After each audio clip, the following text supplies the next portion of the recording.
Bienvenidos a su sesión número 2 de la materia de pensamiento matemático 2 de bachillerato en línea. El día de hoy vamos a comenzar con el tema de porcentajes. ¿Ok? Durante esta sesión vamos a saltar, entre comillas, alguno que otro temita porque se verá más a profundidad como tal en materias posteriores, como puede ser pensamiento matemático 3, temas selectos de matemáticas, matemáticas financieras, ¿no? Entonces vamos a abarcar algunos temas importantes.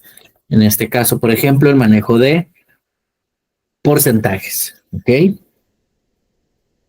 Y dice, en matemáticas y estadísticas se le llama porcentaje a la expresión de una cantidad determinada con una fracción de 100 partes iguales. ¿Ok? Convencionalmente, nosotros vemos el porcentaje expresado con el signo de por ciento, ¿no? Que es un circulito, una diagonal y otro circulito abajo, ¿no?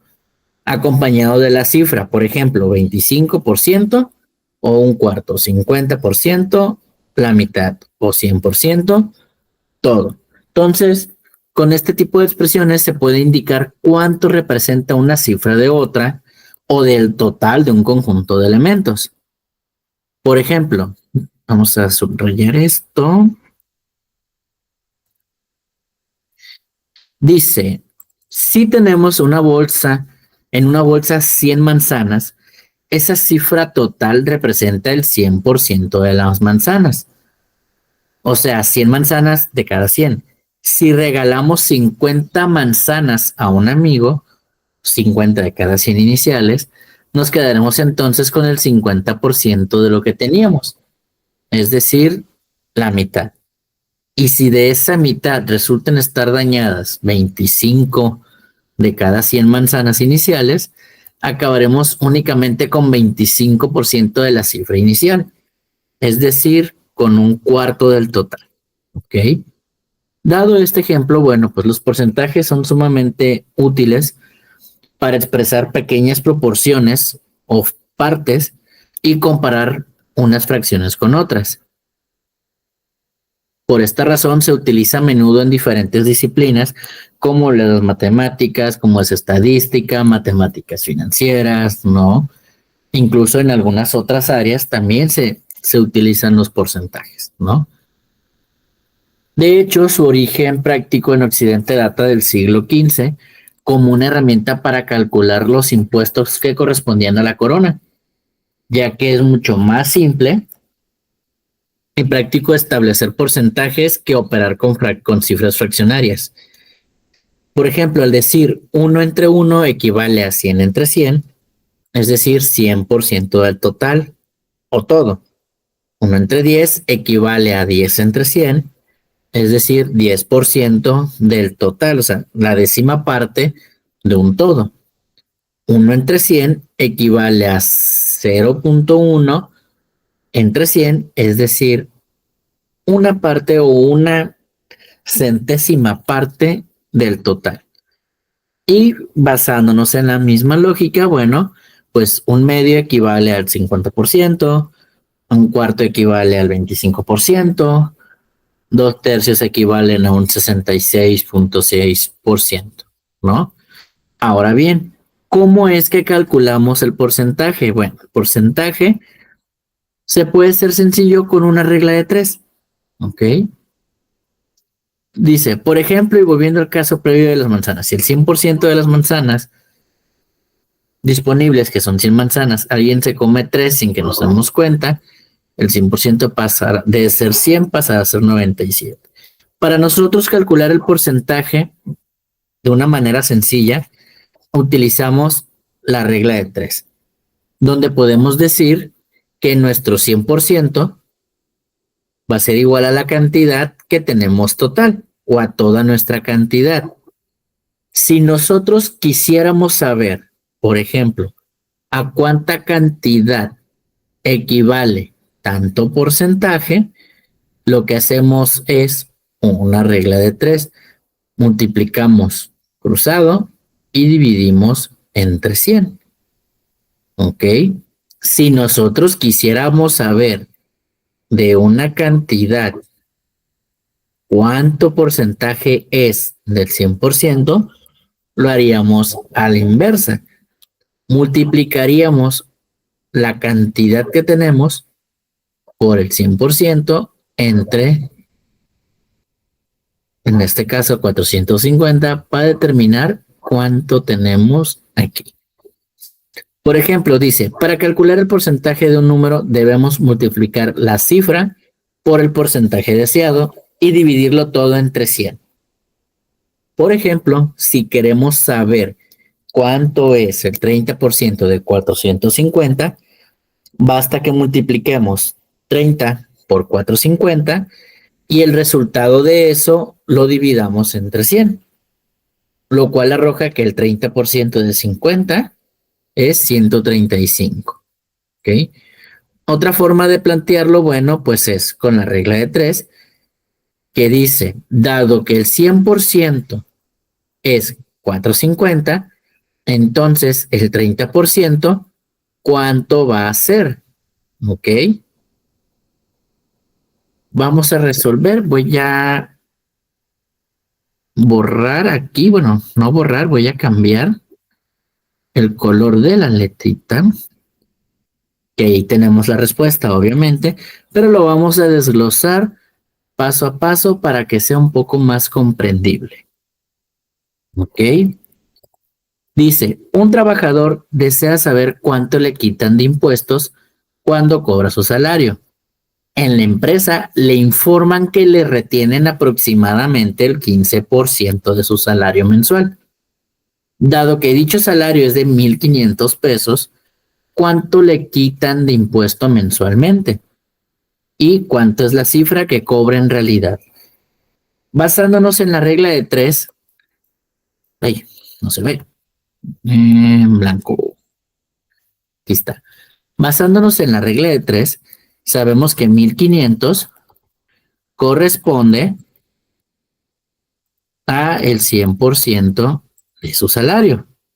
En este caso, queremos primero saber cuánto es lo que le van a restar o lo que le están restando de ese 15%. ¿Ok? Entonces, aquí lo que hacemos, multiplicamos, vamos a ponerlo igual, cuadro, ajá, y este lo voy a mandar al fondo.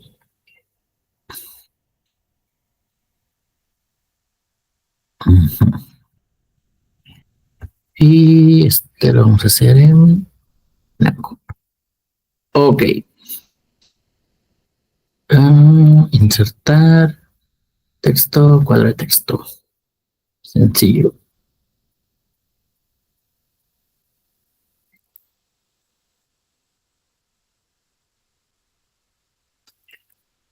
Mm, mm, mm.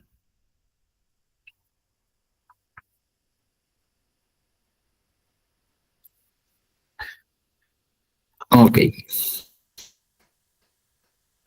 Hacerlo por acá y agregar texto. Para nosotros saber a cuánto equivale este 15%, lo que hacemos es multiplicar ese 15 por 1,500 y este resultado lo vamos a dividir entre 100.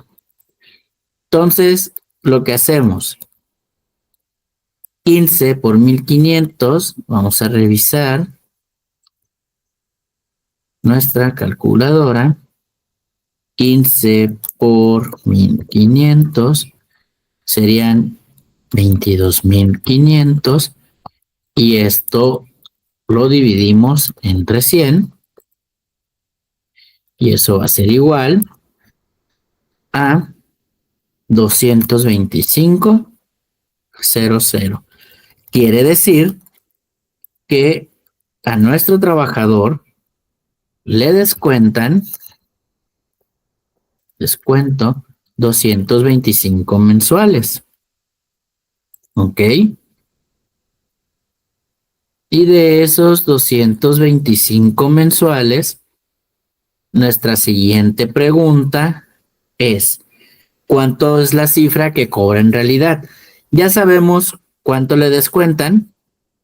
Ahora simplemente vamos a restar ese monto a los 1,500 que le pagan. Entonces sería 1,500 menos 225 y esto va a ser igual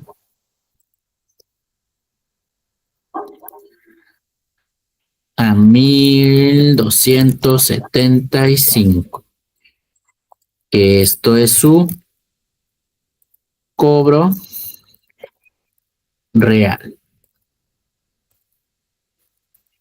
¿Ok?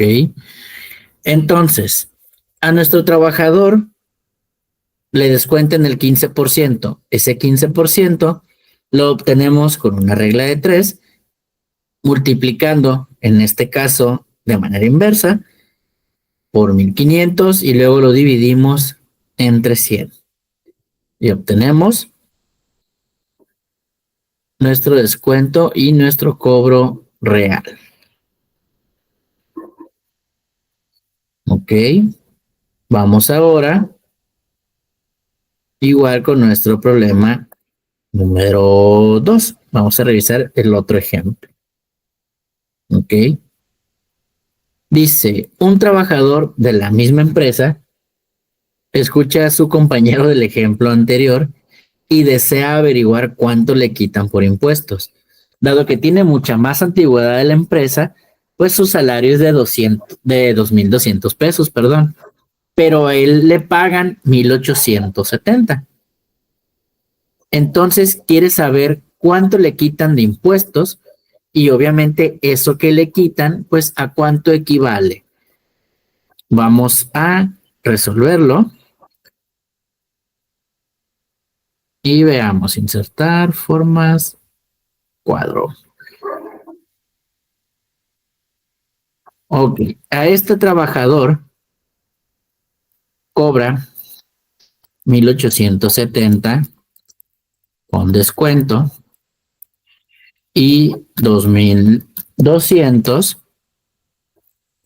sin descuento. Ok, cobra 1,870 con el descuento que le hacen y cobra 2,200 si no le hicieran dicho descuento. Ahora bien, podemos determinar cuánto es lo que le descuentan como tal, monetariamente hablando, si hacemos una resta, 2,200 menos 1,870 y el resultado sería 330. A él le descuentan 330 pesos, ¿ok? Ya sabemos cuánto es lo que le descuentan monetariamente de impuestos. Ahora debemos de determinar precisamente a cuánto porcentaje equivale. Entonces, esos 330 lo vamos a calcular en base a lo que es su 100%. Tenemos que 2,200 es el 100% de lo que cobra mi trabajador. Entonces, esos 330, ¿a cuánto porcentaje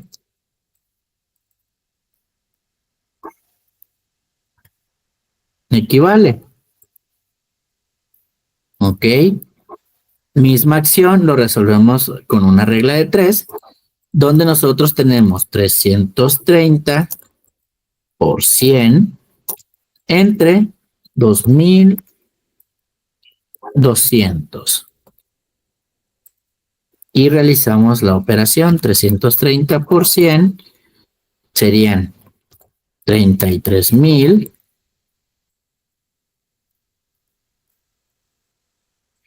entre 2200 y nuestro resultado nos quedaría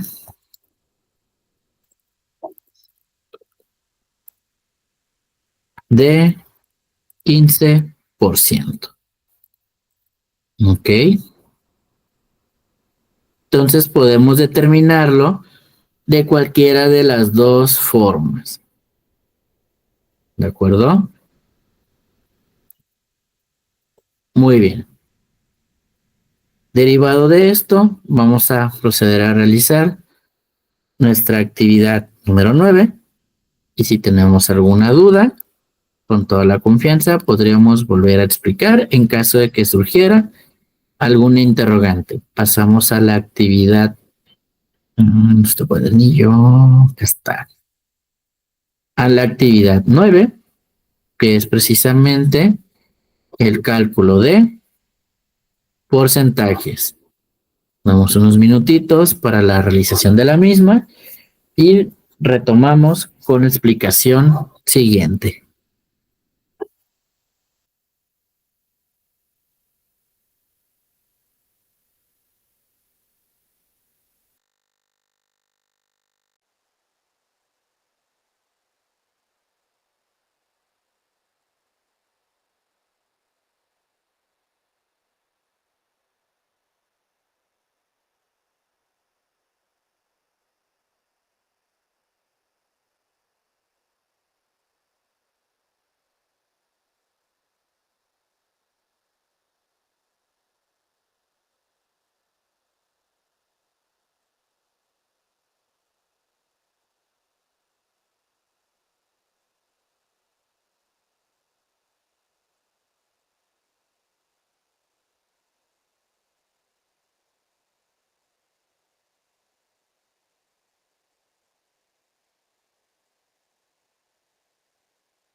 Muy bien, vamos a continuar.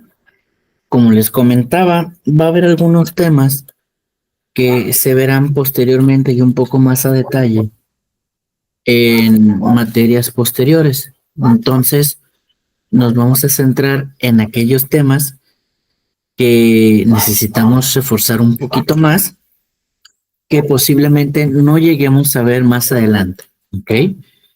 Entonces, nos vamos a pasar a la página 59 de nuestro manual y vamos a comenzar con el tema de polígonos.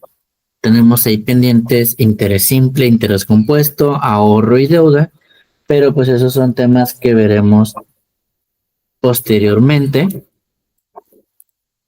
para las materias posteriores. Ok, denme un segundo.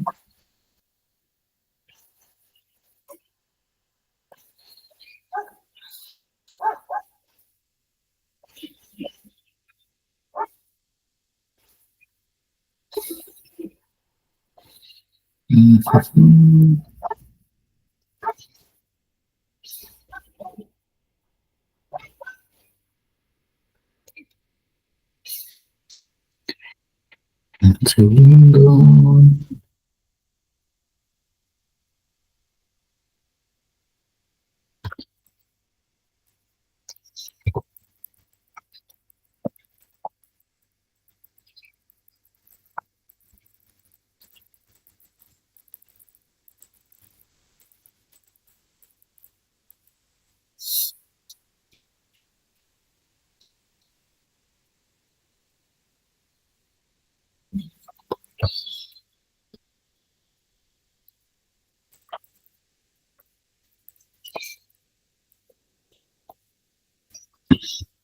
Listo.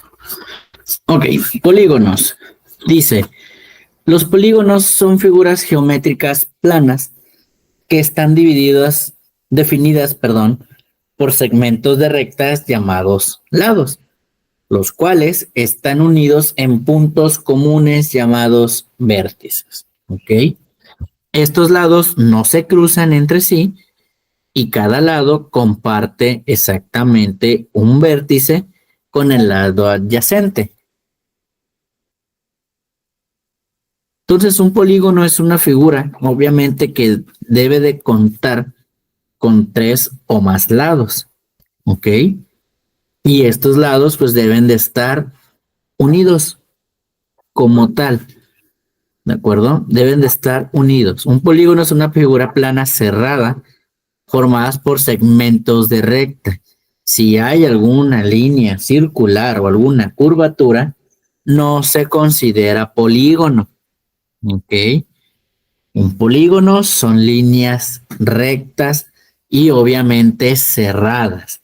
Si nosotros tuviésemos, por ejemplo, voy a poner aquí abajito, si nosotros tuviésemos, por ejemplo,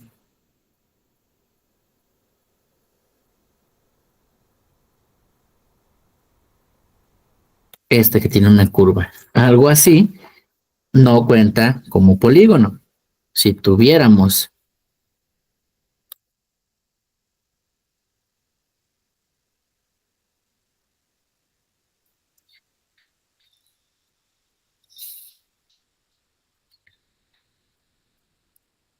algo así, tampoco cuenta como polígono. ¿Por qué? Porque no está cerrado y en este caso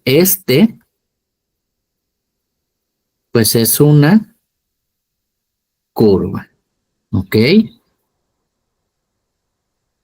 Cerrado cuenta como polígono, cuenta como polígono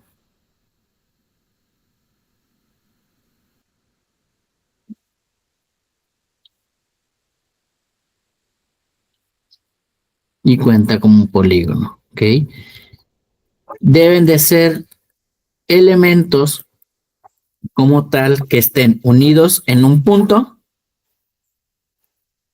Ese punto tiene por nombre vértice.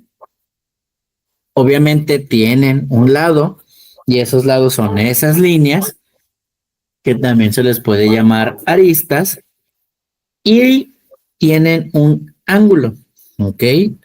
Tanto interior, acá está.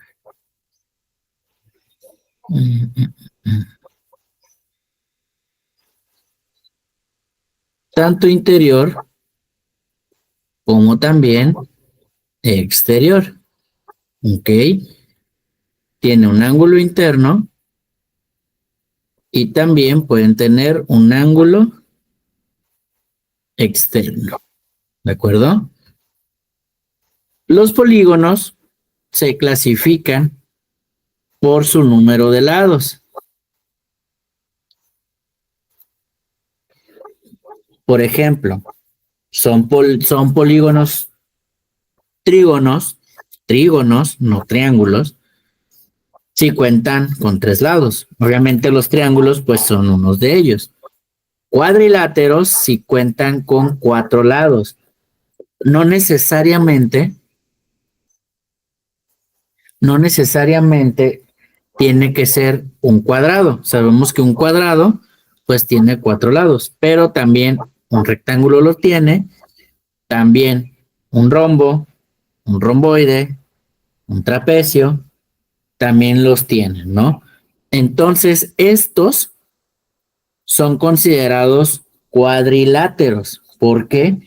Porque la cantidad de lados que estos polígonos tienen son 4.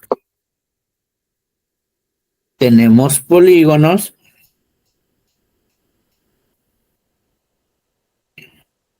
de 5 lados, los cuales se les llaman pentágonos, ¿ok? Cabe aclarar que estos polígonos pueden ser considerados o son considerados regulares si solo si todos sus lados y todos sus ángulos son iguales, ¿ok? Tenemos polígonos de 6 lados, que son los hexágonos, de 7 lados, que son los heptágonos, 8 lados, octógonos,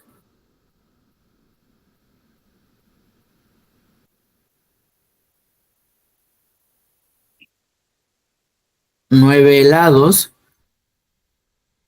nonágonos, 10 lados, decágonos. Obviamente, pues hay polígonos de 11, 12, n cantidad de lados posibles y cada uno de ellos pues tiene su nomenclatura diferente. También pueden ser identificados como polígonos por la cuestión de sus ángulos, pueden ser cóncavos o convexos, ¿ok? Convexos, pues todos los ángulos interiores o todos los ángulos que podemos encontrar adentro son menores a 180 grados. Y cóncavos que al menos uno de sus lados es mayor a 180. ¿Ok? Ángulo interno debe de ser menor a 180 para que se considere convexo. Con uno solo que sea mayor a 180 se considera cóncavo. ¿Ok? Y como lo mencionaba, un polígono es regular si solo si todos sus lados, todos, los 10, los 20, los 100, son exactamente iguales y obviamente los ángulos de estos son también iguales. ¿Ok? Ahora bien, para poder sacar el perímetro y el área de un polígono como tal, necesitamos trabajar de dos maneras diferentes. El perímetro como tal, pues es la suma de los valores de todos sus lados. La suma de los valores de todos sus lados, ¿no? Por ejemplo, tenemos la siguiente figura. Esta figura tiene 1, 2, 3, 4, 5, 6 lados, ¿ok? No es un hexágono como tal. ¿Por qué? Porque sus 6 lados no son iguales, ¿ok? Para sacar ese perímetro, lo único que hacemos pues es sumar cada uno de los lados, ¿ok? El orden en el que lo queramos sumar es irrelevante. Al final de cuentas, el perímetro pues es la suma de todos sus lados. Entonces, por ejemplo, tenemos 20 más 35 más 40 más 20 más 30 más 15. Este polígono cuenta con un perímetro de 160 centímetros. ¿Ok? El perímetro pues es la suma de todos los lados, de todas las longitudes de cada lado. ¿Ok? Ahora, ¿qué ocurre con el área? Bueno, aquí en el área cambia un poquito. ¿Ok? Dice, el área de un polígono es la medida de la superficie encerrada por sus lados. Y obviamente cada problema o cada polígono tiene una fórmula diferente. Por ejemplo, para sacar el área del triángulo tenemos base por altura sobre 2 o es igual a un medio de base por altura. Para el área de un cuadrado, pues es elevar el lado al cuadrado o multiplicar el valor de ese lado por sí mismo. Recordemos que un cuadrado, pues, mide exactamente lo mismo cada uno de sus lados. Para un rectángulo, pues su área es igual base por altura o lado por lado. Recordemos que un rectángulo, pues su base es más grande o más larga que su altura. ¿Ok? Y para un pentágono, pues su área es de 5 cuartos por lado al cuadrado por 1 sobre la tangente de pi entre 5. ¿Ok?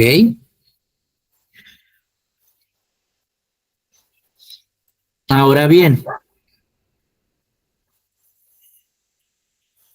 tenemos dos ejemplos. Dice, supongamos que tenemos un triángulo equilátero con una base de longitud de 8 unidades y una longitud de 6 unidades. Aplicaremos la fórmula del área del triángulo. ¿Ok? Entonces, para sacar el área de un triángulo que tiene base 8 y altura 6, nuestra fórmula es para el triángulo, vamos a ponerlo aquí abajito.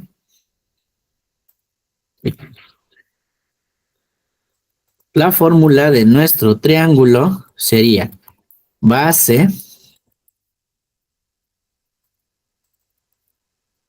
por altura sobre 2, que es lo mismo que si tuviéramos 6 por 8 entre 2. Y esto ya sería igual a 6 por 8, 48 sobre 2. Y esto es igual a 24. ¿Ok? Puede ser representado de esta manera o puede ser representado de esta otra. Al final de cuentas, el resultado va a ser el mismo. ¿Ok? Simplemente la forma en representar la operación va a ser diferente. Ahora bien, dice,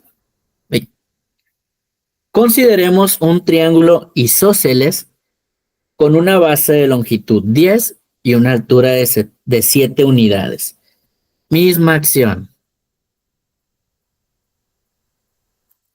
Base por altura sobre 2. Sustituimos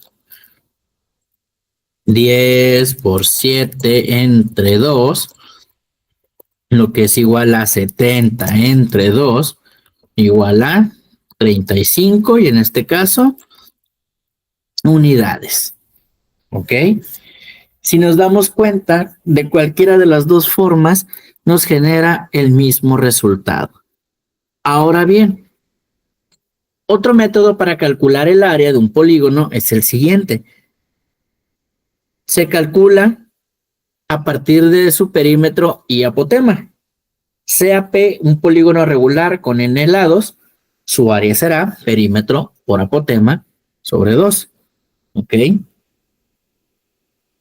En un polígono regular, el perímetro se puede determinar por el resultado de la multiplicación del número de lados por la longitud de uno de sus lados. Por ejemplo, n, número de lados, por la medida de su lado. Para sacar, por ejemplo, el perímetro de un cuadrado, que es un regular porque todos sus lados miden lo mismo, sería multiplicar 4, que es el número de lados, por el valor del lado. ¿Ok?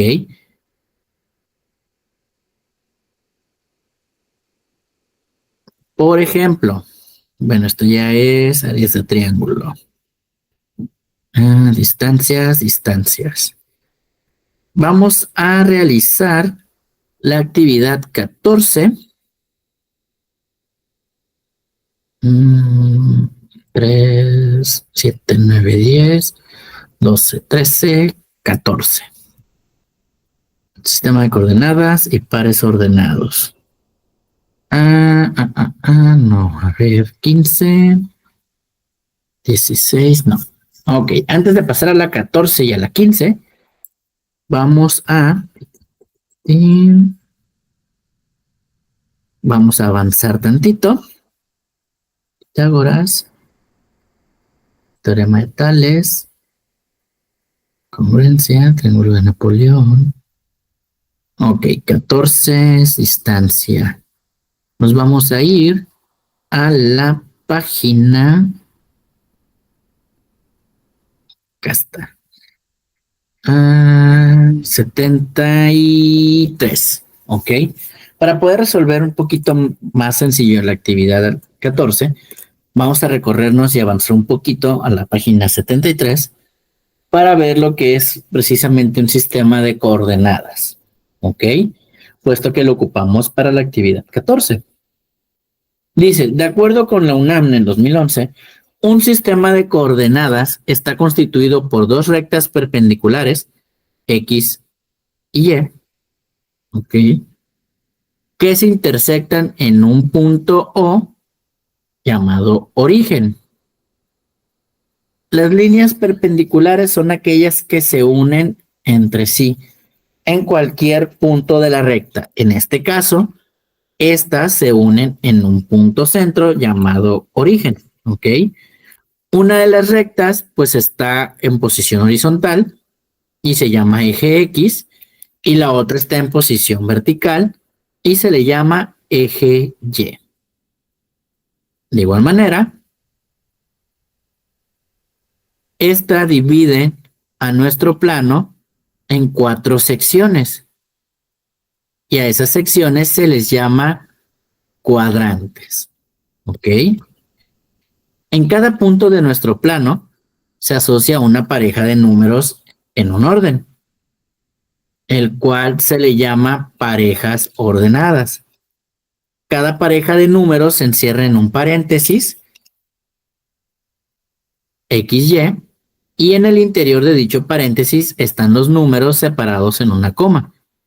El primer número corresponde al eje horizontal o de las líneas X, y el segundo número corresponde al eje vertical o en la línea Y.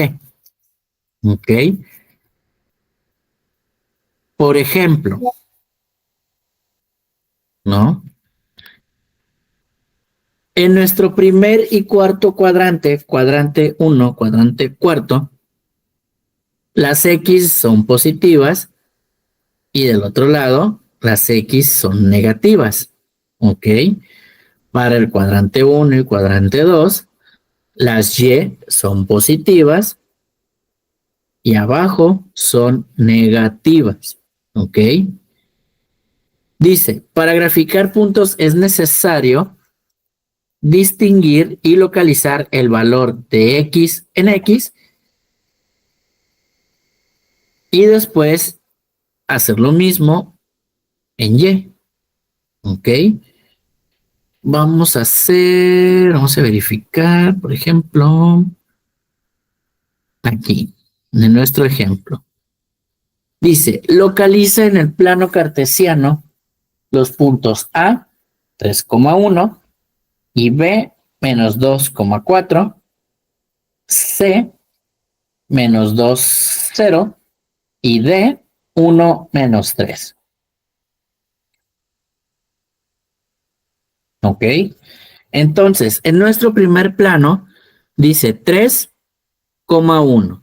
El primer número me va a indicar que va en las X y el segundo que va en las Y. Entonces sería 3, 1. Lo mismo pasa con el B. El primer número va en las X y el segundo número va en las Y. Entonces sería menos 2, que en este caso es hacia la izquierda en negativo,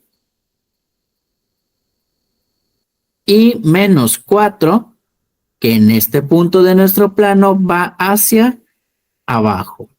Ya tenemos ubicado A y tenemos ubicado B. Ahora vamos con el inciso C y el inciso D. Dice C menos 2, 0. ¿Ok? Cuando vemos un 0 en nuestro sistema de coordenadas, ya se hace del lado de las X o del lado de las Y, ese 0 va sobre la línea. ¿Ok? Por ejemplo, en el inciso C o en el punto C, me dice 2,0.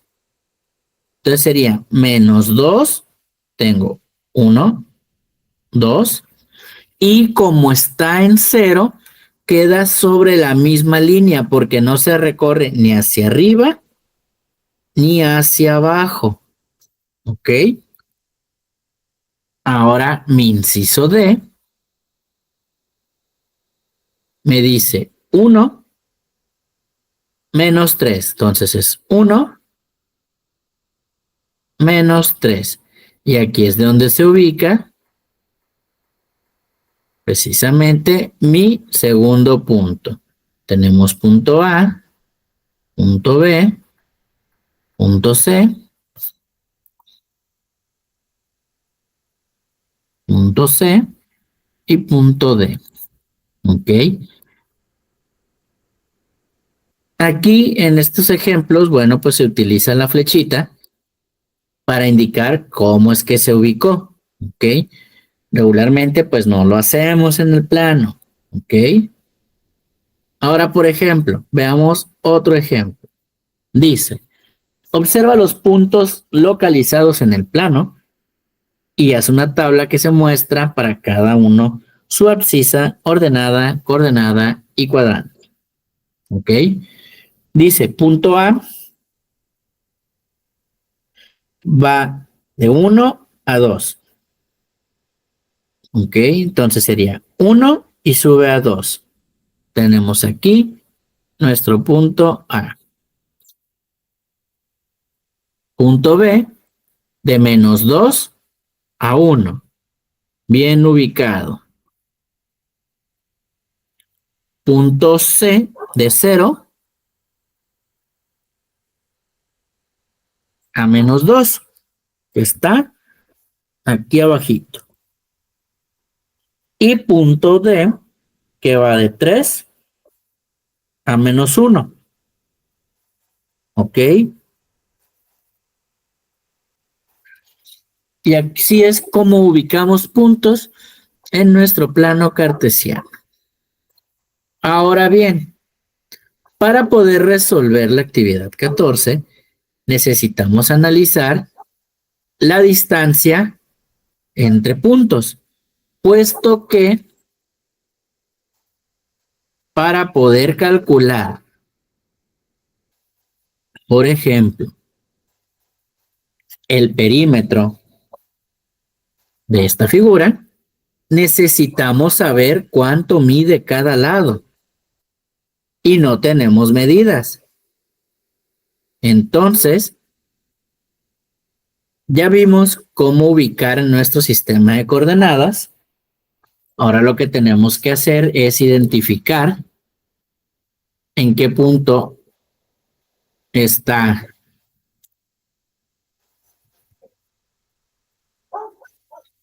A, en qué punto está B, en qué punto está C, en qué punto está D, en qué punto tenemos E, F, G y H. Cada vértice se encuentra en una coordenada diferente. Entonces, nuestra actividad me dice, obtén las coordenadas de cada vértice. Tenemos que identificar en dónde está. Ya que identificamos, vamos a calcular el perímetro. ¿Cómo calculamos el perímetro? Bueno, sabemos que el perímetro es la suma de todos los lados, ¿ok? Pero como no tenemos medida de este polígono como tal, de ningún lado, entonces lo que hacemos es calcular con la fórmula de la distancia entre puntos, ¿ok? Que es esta la fórmula. Distancia entre puntos, ¿ok? Ahora bien, ¿cómo identificamos? Mi fórmula me dice que la distancia que existe entre las coordenadas del punto A y las coordenadas del punto B va a ser igual a x2 menos x1 al cuadrado más y2 menos y1 al cuadrado. ¿Ok? Y a todo esto le vamos a sacar raíz. Bien, basándonos en eso, por ejemplo, tenemos aquí este ejemplo aplicado. Tenemos coordenada de A y coordenada de B. ¿Ok? Ahora bien, teniendo estas coordenadas, ¿cómo identificamos cuál es cuál? ¿Ok? Dependiendo de cómo vayamos a calcular, va a ser el cómo se va a acomodar. En nuestra fórmula, tenemos que la distancia va de A hacia B. Entonces, mis A o mi A va a ser 1 y B va a ser 2. Quiere decir que en donde yo tenga que poner x1 y y1, voy a poner los valores que tengo en A. Y en x2 y y2, voy a poner los valores que tengo de B. Por ejemplo, A sería, el 2 es x1 y el 1 sería y1. En B, el menos 3 sería x2 y el 2 sería Y2. ¿Ok? Entonces, sustituyo valores en mi fórmula. Tengo X2, que es menos 3,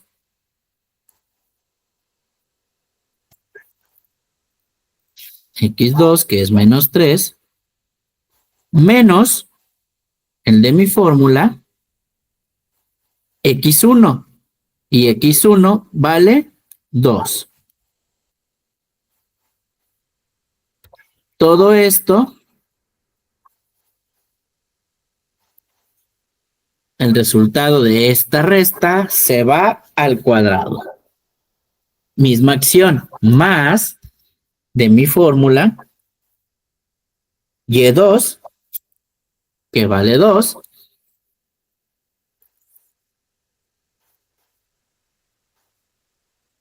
menos de mi fórmula, Y1, que vale 1. ¿Ok? O sea, hacemos operación algebraica. Menos 3 menos 2 es menos 5. 2 menos 1 es 1. Y ahora sí elevamos al cuadrado. Menos 5 al cuadrado es 25. Y 1 al cuadrado, pues es 1. Y de ahí tengo ya la raíz cuadrada de 26. A esto le saco raíz, que sería 26 raíz cuadrada. ¿Dónde está la raíz cuadrada? Raíz cuadrada de 26, que mi resultado sería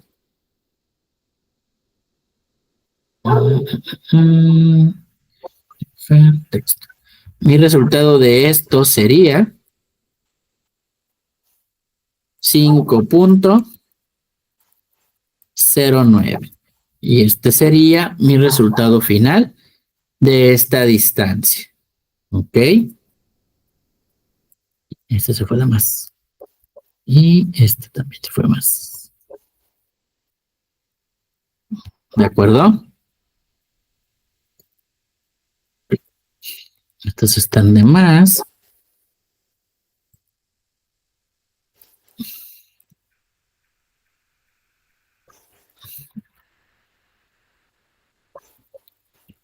Ok.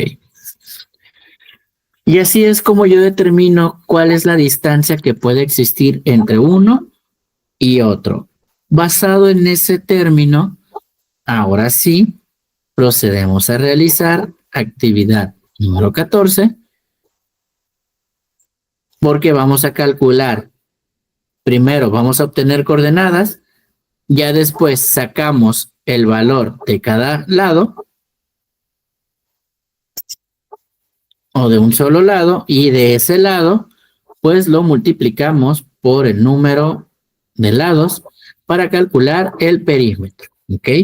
El área igual la podemos dejar pendiente, no hay ningún problema, pero sí saquemos coordenadas y calculemos el perímetro. Vamos a dar unos minutitos para dicha actividad.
Ok, siguiente tema, dando continuidad a esta parte, teorema de Pitágoras, ¿no?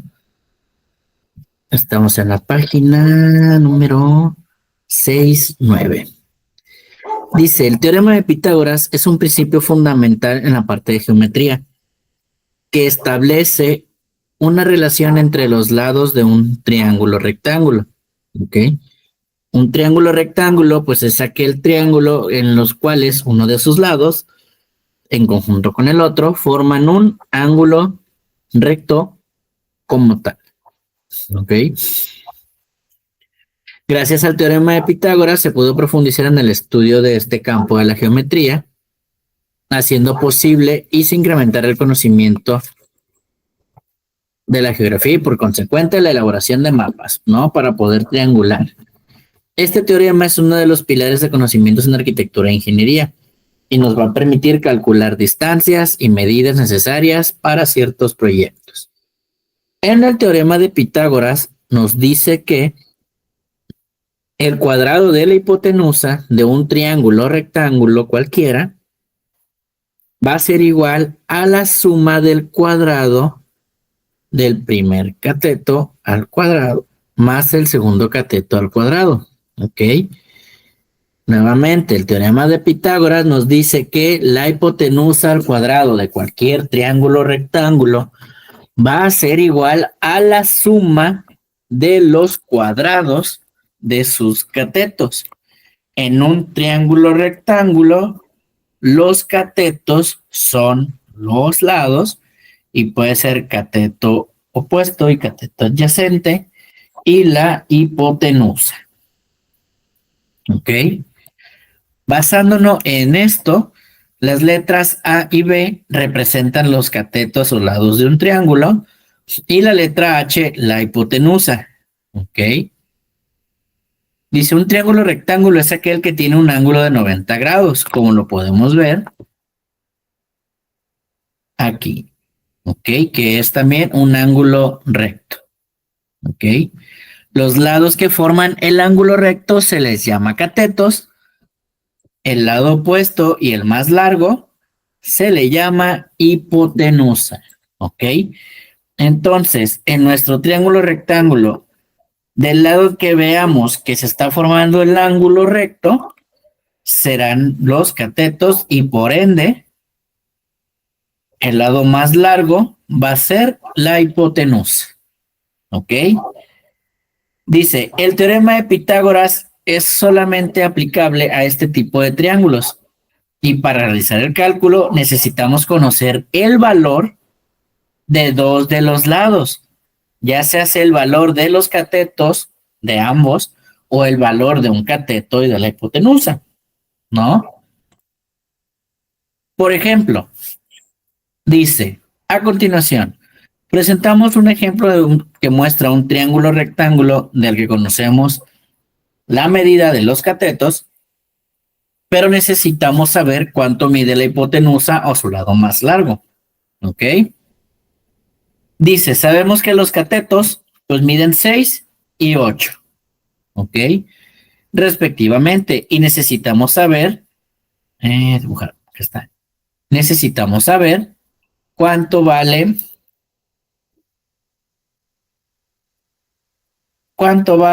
H, ¿ok? Dice, para ello elevamos al cuadrado el valor de los catetos y lo sumamos para saber cuánto vale el cuadrado de la hipotenusa, ¿ok? Entonces sustituimos A y B de nuestro teorema y elevamos 6 al cuadrado, primer cateto, más 8 al cuadrado, segundo cateto. ¿Ok?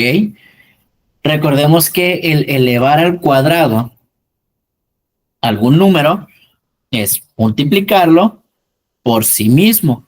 ¿Ok? En este caso tenemos 6 por 6 y en el otro tenemos 8 por 8. ¿Ok? Entonces sería 6 por 6, 36, 8 por 8, 64. lo sumamos y sabemos que h al cuadrado o hipotenusa al cuadrado va a valer 100. Ahora, como ya sabemos que h al cuadrado vale 100, para saber cuánto vale la hipotenusa, basta con despejar este cuadrado. ¿Ok? Entonces, si en una operación algebraica, para despejar un número que está multiplicando, se despeja dividiendo, un número que está sumando, se despeja restando o a la inversa, un número que está elevándose al cuadrado se va a despejar con una raíz cuadrada. En ese caso, para calcular el valor de h, despejamos el cuadrado pasándolo del lado derecho como raíz y calculamos la raíz de nuestro número, en este caso de 100, y obtenemos que la hipotenusa para este triángulo equivale a 10 unidades. ¿Ok? Ahora bien, ¿qué ocurre cuando en lugar de calcular hipotenusa ya la tenemos, pero tenemos que sacar precisamente el valor de alguno de los catetos, ¿no? Que en este caso no conocemos cuánto vale el cateto B o el lado B, pero sí sabemos cuánto vale el cateto A, y cuánto vale la hipotenusa. ¿Ok? Bien, ahora dice, para saber la medida del lado B, que es el que desconocemos, elevamos los valores al cuadrado. Tenemos catetos, sustituimos la h por 13 elevado al cuadrado y es igual a 12 al cuadrado, que es mi primer cateto, más, en este caso, b al cuadrado, porque desconozco cuánto vale b. De ahí sigo con la operación algebraica. Elevo al cuadrado, multiplico por sí mismo, en este caso sería 13 por 13, va a ser igual a 12 por 12, elevando el otro cateto al cuadrado, y la b queda igual. Hacemos la multiplicación, 13 por 13, 169, 12 por 12, 144, y dejamos b cuadrada, ¿ok?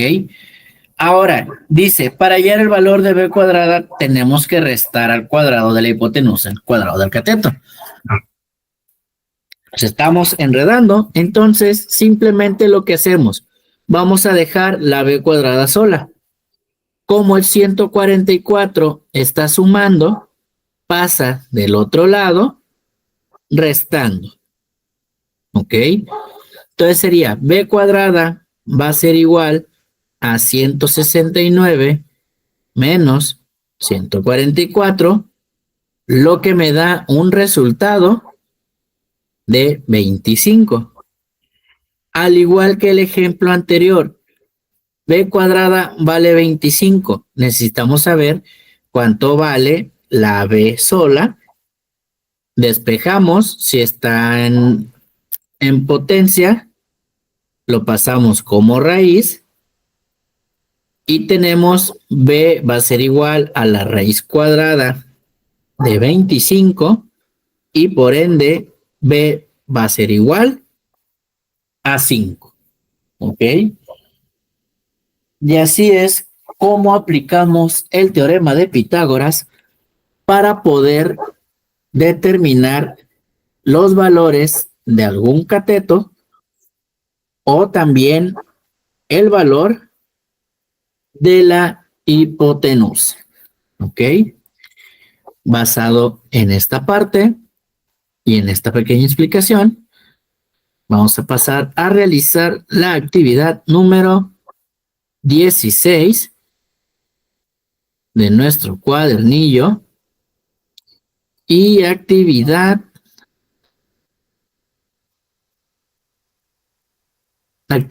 15, perdón, y 16, a ver, hubo una confusión aquí con las hojitas. Déjenles proyecto, acá está. Vamos a realizar, me bajo. Actividad de la página 107, 108, que van de la mano con el teorema de Pitágoras. Y de ahí también página 109. Nuevamente actividad 107, página 108, página 109. Una disculpa, por aquí hubo una confusión en los números de actividades. Por eso les estoy dando números de páginas. Nuevamente, página 107, 108 y 109. ¿Ok? Damos un tiempo para la realización de las actividades y retomamos.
Muy bien, vamos a continuar. De tarea van a realizar actividad número 17, actividad número 18 de nuestro cuadernillo, lo que es la página 110 y página 111. ¿Ok?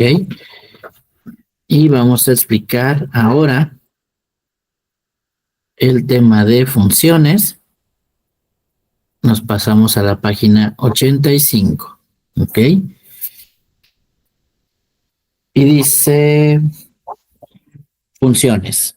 Una función es una relación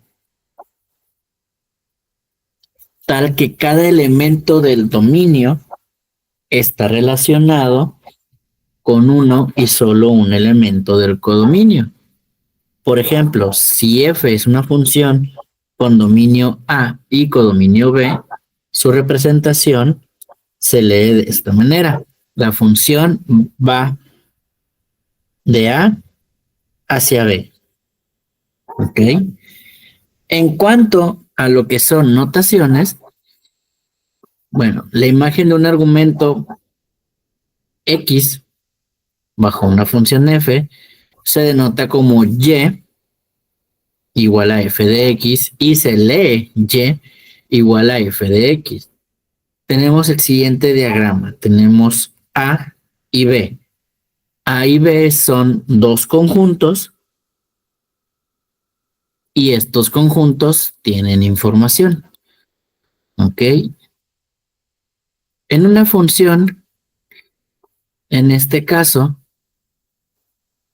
dice, es una función ya que cada elemento de A está relacionado, con un elemento de B. Al menos uno de A está con B. ¿Ok? Representado de la siguiente forma. La función 1 está equivalente a 1. La función 2 es igual a 4. Función 3 es igual a 9. Función 4 igual a 16. Y función 5 igual a 25. ¿Ok? Otro ejemplo es que en la vida real sabes que la cantidad de hierro contenida en un fruto depende del fruto seleccionado. Por ejemplo, tenemos el fruto y la cantidad de hierro. ¿Ok? Misma acción. Tenemos función de x igual a y. ¿Ok?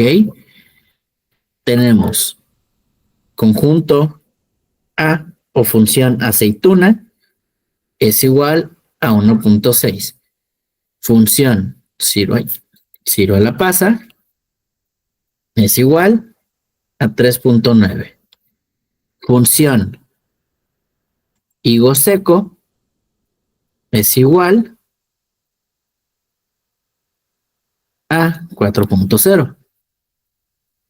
Función lima igual a 0.4. Función pera igual a 0.5. Y función cereza igual a 0.5. La relación x, y, fruto, cantidad de hierro, es una función. En cambio, la relación y, x, cantidad de hierro fruto, no es función, ya que en este caso, a una misma cantidad de hierro, por ejemplo, 0.5 miligramos, le corresponde más de un fruto. El 0.5 le corresponde a pera y a cereza. ¿Ok? Para poder interpretarlo de una manera matemática, nos vamos a pasar a la actividad 19, que es la actividad que continúa, y voy a realizar yo, uy, de que se destrabe, ok, actividad 19,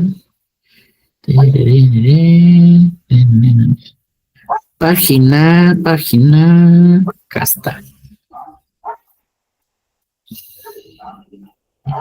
página 112.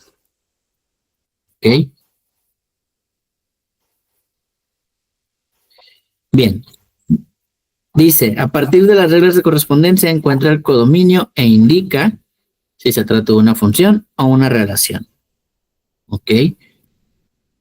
Lo que hacemos para poder resolver este tipo de problemas es evaluar y sustituir. ¿Ok? O sustituir y evaluar. En este caso, mi primer función me dice que es x cuadrada más 5. ¿Ok? Esa es mi función que me sirve como base. Entonces, lo que hacemos es evaluar en función de x o en vez de x. ¿Ok? Para evaluar la función 2, reemplazo la x, en este caso por el 2, lo elevo al cuadrado,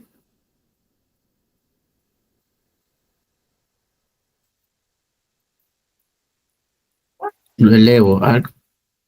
Vamos a copiar esto, mejor. Lo elevo al cuadrado y le agrego el más 5 que es propio de mi problema o de mi función y realizo la operación.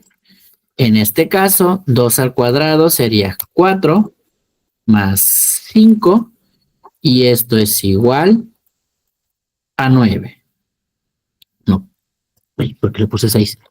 Más 5 igual a 9. ¿Ok? Entonces, aquí, en lugar de tener por más texto, sería el 2 va hacia el 9. ¿Ok? Vamos a acomodarlo. Alinear el texto arriba. Ok, el 2 al 9. Y obviamente relacionamos mi elemento de C con mi elemento de D. Pasamos a evaluar en base a 3. Misma acción. Vamos a reemplazar la X, en este caso, por el 3. Y ahora sí, tenemos 3 al cuadrado es 9, más 5. Esto es igual a 14. Ahora mi 3 va hacia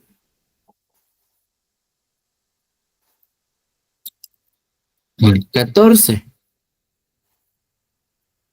y lo relacionamos. Pasamos ahora al 4.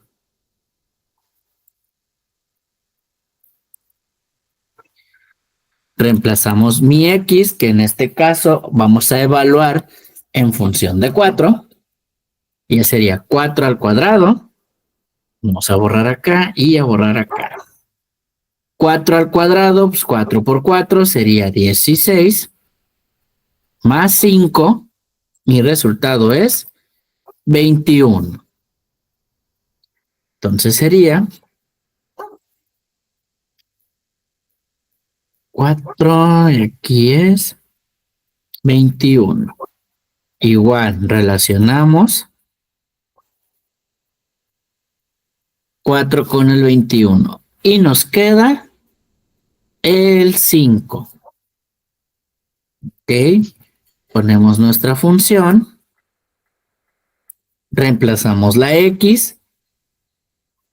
En este caso, la vamos a reemplazar con el 5. Y sería 5 al cuadrado es 25. Más 5 es igual a 30.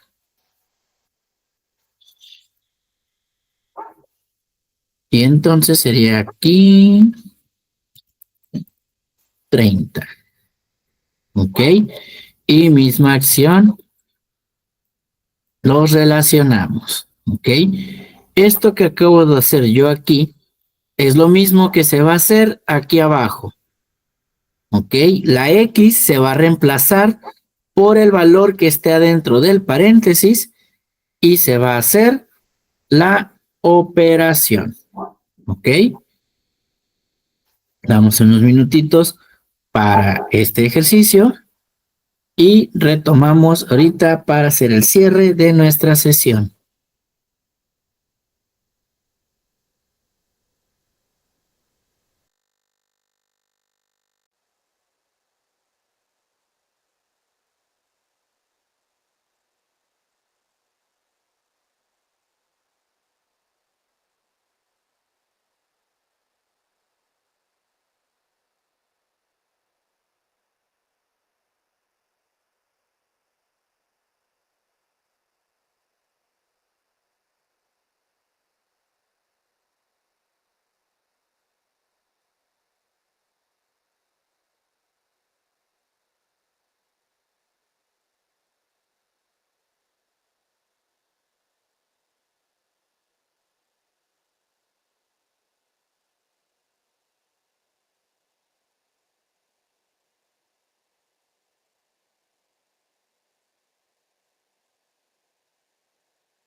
Muy bien, chicos. Entonces, damos por concluida la sesión del día de hoy.